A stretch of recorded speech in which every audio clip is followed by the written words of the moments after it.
We now invite you to join us for part 1 of our program, Jericho's Sunfire, Transitioning to Breatharianism, on Between Master and Disciples.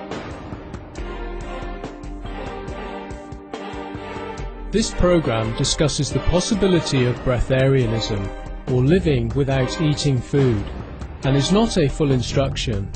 For your safety, please do not attempt to cease eating without proper expert guidance.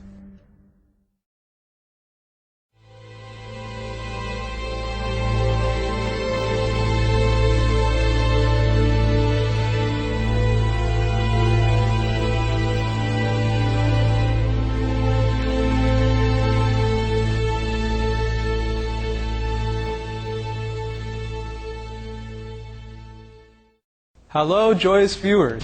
We're happy to have you with us today for this special series on the Breatharian personal fitness guru, Jericho Sunfire. Last time, our Supreme Master Television correspondent met up with Jericho at one of his training camps in Mexico. During the visit, Jericho shared with us his food-free lifestyle and how he evolved into becoming a breatharian. In this series, Jericho talks in depth about the process he went through to become a breatharian. Jericho's life-changing story began when he stopped eating cooked food and lived only on fruits. It was while I was in Bristol that I went fruitarian, and that was a traumatic experience, to say the least. I would say, because even now I struggle to find the words to actually describe what happened, what the first moment was, but I woke up one day, it was a regular morning, and I just felt clogged up, bogged down, depressed. I couldn't figure out why. When it came to getting something to eat, I didn't want to do it at all. Something just wasn't right. And I tried to carry on with that morning, but I just couldn't do it. Something wasn't right. And basically what it came down to was I forced myself to eat, and I really didn't want to do it. I tried to think of why, what's going on, and just leave it, let it, ride out or something like that, but I just didn't want to do it. And so what I did was I just sat down and thought about things, and it just occurred to me that I just didn't feel good. I really didn't feel good, and I'm just sat there brainstorming as to why I don't feel good, and I was full of mucus. I couldn't even draw a full breath, because I had just so much waste up here. And I felt depressed, and this was something I was noticing that was happening slowly for a while, and I just started to think, because none of how I was feeling and was making any sense. Instead of continuing to accept his current state of being and allowing the depression to consume him further, Jericho took matters into his own hands and tried something new.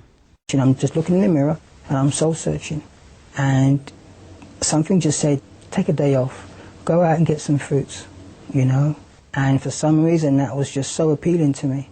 So that's what I did. I just followed my intuition, and that's what I did. Went to the local Indian market. It was a huge store with fruits all around the world, and I got honeydews, I got grapes, I got a couple of mangoes, and I've always remembered this, I got some undried figs.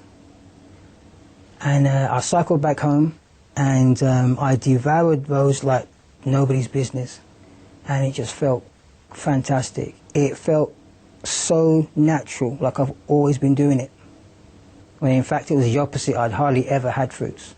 So heaven knows why I even wanted fruits in the first place, but like I say, it really rang alarm bells, because it was pretty much the first time I was aware of my own intuition and listening to it.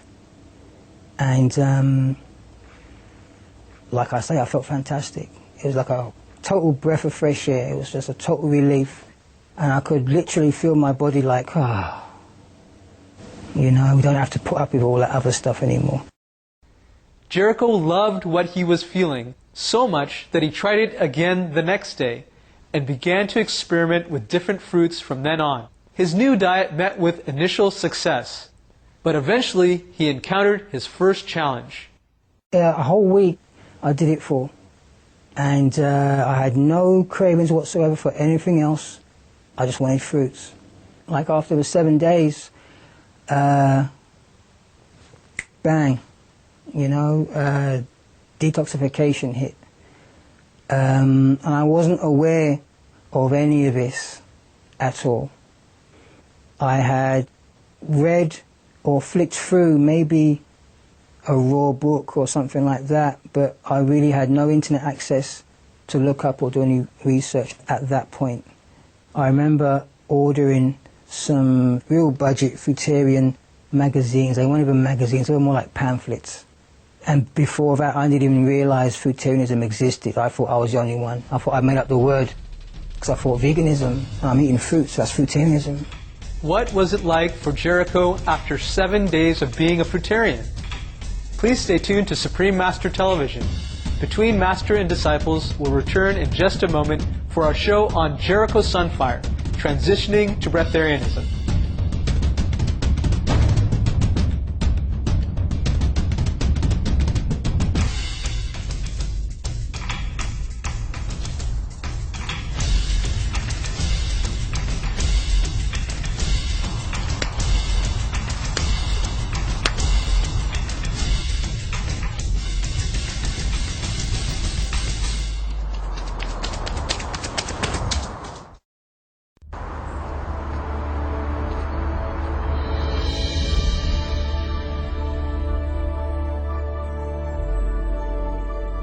Welcome back to today's Between Master and Disciples. Let's find out what happened to Jericho after he had been on a fruit diet for 7 days.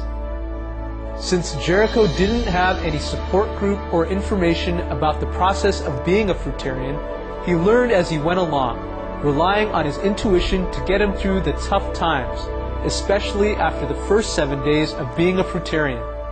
The honeymoon period was over. Detoxification hit. I was out for 7 days, for 7 more days in bed with severe flu-like symptoms, and I didn't even know. To me it was just flu. To me it was just like, well, okay, I got flu, bad timing. You know, it wasn't even about detox, it wasn't even about cleansing, so I didn't know anything about that. So basically, after that, I did what everybody else does. I blame the fruits. Well, the fruits made me sick, the fruits made me get flu, you know. If fruits were so healthy, I wouldn't have got flu. So, you know, so I dipped back into the cooked foods, and again, that was confirmation for me that that was a wrong direction to go in. That was what was causing my problems in the first place, you know, because after feeling so great, I had felt minor improvements, you know, within myself. I felt slightly lighter. I felt more positive. I felt like weight was being lifted off me, you know. So when I went back to what I was normally eating, the cooked and processed foods, all that came back real quick, you know. So that was confirmation for me that, okay, that, you know, I was right. That was the problem, and that's why I didn't want to eat, because it's like my body had just had enough. As his body went through detoxification, it never occurred to Jericho to seek medical help for his condition. With courage and intuition, he carried on with his new diet, experimented with his body and what it could handle, and forged ahead to rid himself of his dependence on cooked food. The tools I used to get through any given day, in the beginning I had none.